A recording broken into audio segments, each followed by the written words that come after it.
They are war crimes. Israel commits those war crimes on a daily basis, and the world stays silent. They say Israel has the right to defend itself.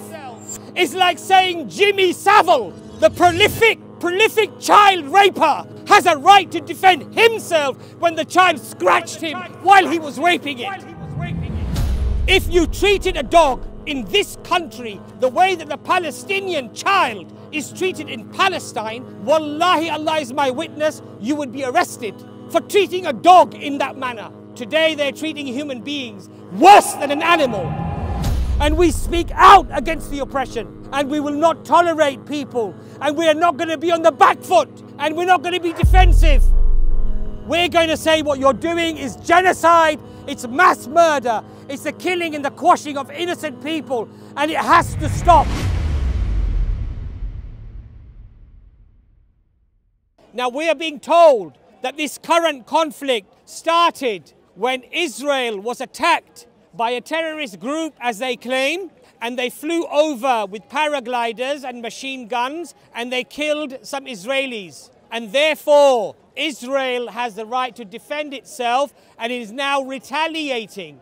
But what a lot of people don't realize, they don't acknowledge, and they don't know that this attack was not just an attack that happened, that instigated a response. In reality, the Palestinians have been attacked for the last 75 years of their existence. And that attack and that oppression has not ceased, and it has not stopped. This is not the catalyst as to the conflict that we see today. The clocks did not start when the rockets flew over from Palestine into Israel. The clocks did not start for this conflict when some paragliders flew in and shot some innocent Israelis. The conflict started way before. And if you look, even just a few weeks and a few months before the conflict, on the 18th of September 2023, before the current crisis, Save the Children reported that 38 Palestinian children were killed by Israeli forces just leading up to this conflict,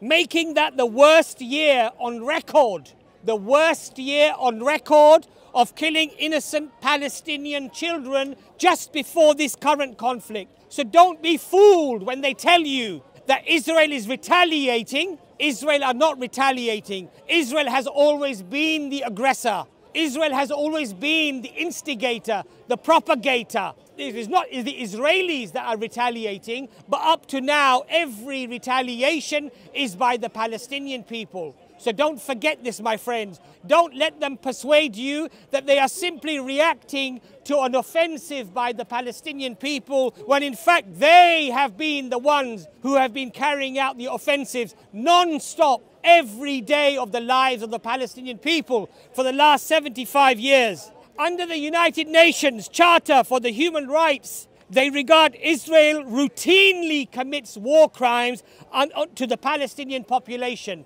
an innocent population that has no military, no navy, no air force, no army, and it attacks them mercilessly on a daily basis. Under the United Nations, my brothers and my sisters, not that I need them to quote to me as a Muslim as to what is valid or invalid, but according to their own charter, according to the very laws that they constructed, they said using excessive force, targeting of civilians, and disproportionate force are all acts and all crimes against humanity. They are war crimes, and Israel commits those war crimes on a daily basis. And the world stays silent, but we will not be silent. We will not stand by and let them mercilessly wipe out and commit genocide on a people. We will voice our opinions. We will voice what we have to say. And inshallah, there will be some amongst those who regard the Palestinians to be the perpetrators to hopefully be influenced by the information that is provided, not just here, but by the countless voices that are out there. If you look, if you don't wish to believe me, because the man is a Muslim, the man is a sympathizer for Islam, he's going to be perhaps presenting facts according to their narrative, then look at their own narrative, my friends. Look at their own narrative. If you study the organization for the Israeli soldiers who are breaking the silence, Breaking the Silence is an organization that catalogues and interviews Israeli soldiers who have gained a conscience and who are speaking out against the atrocities that they are committing on a daily basis. Hear what they have to say. If you don't believe me as a Muslim, believe the Israeli soldiers who are telling us that we deliberately and continuously on a daily basis humiliate the Palestinian people. We attack civilians. This is their words, not my words. We stop the teachers going from schools. We stop the children going to schools. We attack them, we shoot them, we humiliate them, we raid them in the middle of the night, waking the children up at gunpoint to make them fear us, to dominate us. These are not my words. These are the words of Israeli soldiers who have gained a conscience. You don't want to believe me, then at least believe them. At least allow that information to wake you. If you are asleep that the Muslims are complaining, that the Muslims are crying, that the Palestinians are crying, and you wish to just remain in your slumber, then at least allow these facts to wake you from your slumber. There is no excuse today for people who say that I'm ignorant and I don't know what's happening. There are resources available today that were not available to our fathers or our grandfathers or the generations that came before. Today, the internet is completely flooded with information, and even the lies and the propaganda are easily combated if you are interested to find out the truth. But if you're happy to have your predispositions fed because you hate the Arabs, because these are backward medieval people with a medieval religion full of hate, and you just wish to reinforce those predispositions, then yes, you will find the sewage on the internet to feed you, to give you the gluttony, to fill your souls and your hearts with that evil lies, with those deceptions. But if you have a conscience and you wish to at least side with the victim and ensure that you do not side with the perpetrator, the one who has created this mess in the first place, then open your eyes and educate yourselves. There's a lot of information out there.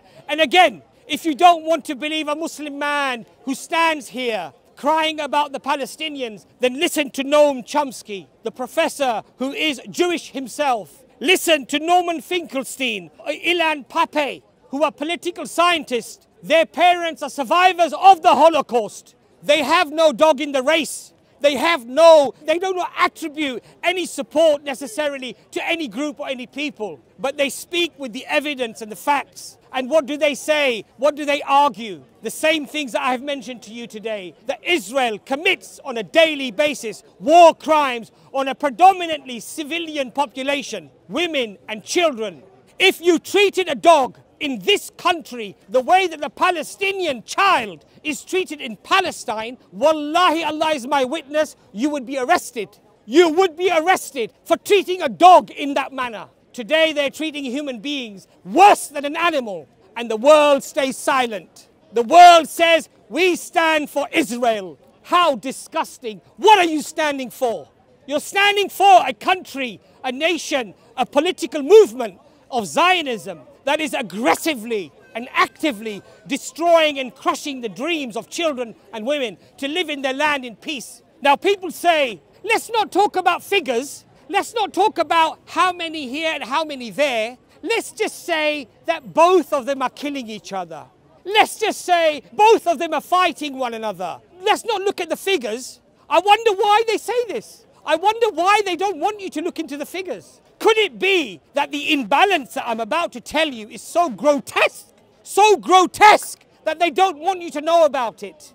So let's have a look at what they did in the last conflict. Protective edge. Homes destroyed.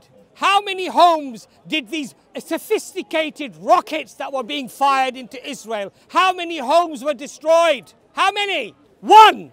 How many homes did Israel destroy in the Palestinian territories? How many? 24 hours the bulldozers were going. The missiles were flying. How many? One home in Israel, 18,000 homes in the Palestinian territories. So when you don't want to talk about the figures, when you don't want to talk about the numbers, I know why you don't want to talk about those numbers. Because those numbers are damning. they condemn you, they quash you, they crush you, they destroy any remnants of support for Israel. So you don't want to talk about those numbers.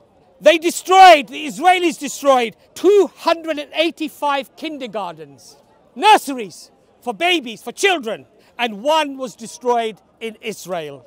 They destroyed 73 medical facilities in Palestine. 73 in Palestine. How many medical facilities were destroyed in Israel? 0. Duck, zip, 0. Now, yes, these figures are uncomfortable for people. They don't want to talk about the numbers because the numbers condemn them to their hypocrisy. The numbers condemn them to their utter contempt for justice and fairness. So what do? They say, let's not talk about the numbers, please. Let's just say it's a conflict, it's a war. They're just as bad as each other. My friends, these figures speak for themselves. They're not just as bad as each other. The figures speak for themselves. When you put Mike Tyson in a ring with a 3-year-old, it is not a battle or a bout, my friends. It is a massacre. They say Israel has the right to defend itself. Israel has the right to defend itself. It's like saying Jimmy Savile, the prolific child raper, has a right to defend himself when the child scratched him while he was raping it. Would you ever utter such a thing? Would you ever agree to such a concept? As vile and as disgusting as that is, this is your support for Israel. Shame on you. Your soul is dead. You have no hearts. Your hearts are stone. Do you not see the evidence that unfolds in front of you? You wish to remain blind and deaf and dumb to the misery of people? Or is it because, oh, they're Arabs, they're medieval, these people are backward. You know, they teach their children to hate the Jews, so wipe them off, kill them, destroy them. There are very important lessons in history, my friends, that we need to contemplate.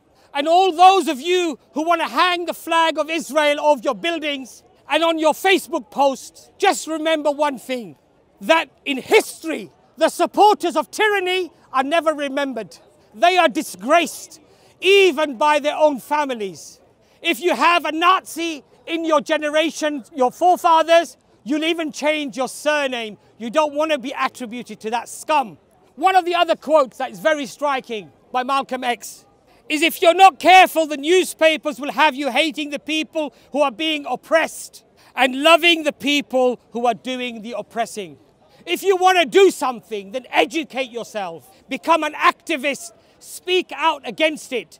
Do things that you are allowed to do according to your religion, and don't overstep the mark. And one last message to my Palestinian brothers and sisters, that your resilience and your strength has strengthened our iman. This is dawah for us, because in light of the destruction, in light of the tyranny and the oppression, you are still saying Allahu Akbar. Allah is the greatest. And Alhamdulillah, praise be to Allah. You're showing thanks and shukr whilst your entire families have just been bombed and wiped out. You're picking up the pieces of your children and you're saying Alhamdulillah to Allah. You're being grateful, and as a consequence, that resilience is giving us strength as well. So Jazakallah khair to my brothers and sisters in Palestine, and know that your brothers and your sisters around the world are supporting you, and there will be a day when you will be freed, and there will be a day when the people who spoke against the oppression will be the ones who will be celebrated, and the maniacs, the psychopaths who have supported this by military means or even your words, then you will be forgotten. You'll be destroyed in history. Nobody will want to know you or attribute anything to you. Your own families will disown you and they will not want to know you.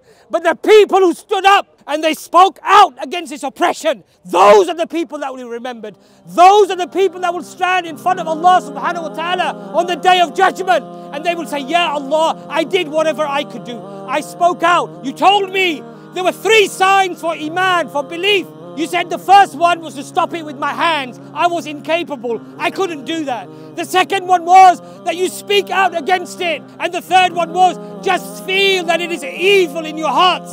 So Alhamdulillah, at least we do the first stage and we do the second stage. And we speak out against the oppression. And we will not tolerate people. And we are not going to be on the back foot. And we're not going to be defensive. We're going to say what you're doing is genocide It's mass murder. It's the killing and the quashing of innocent people, and it has to stop.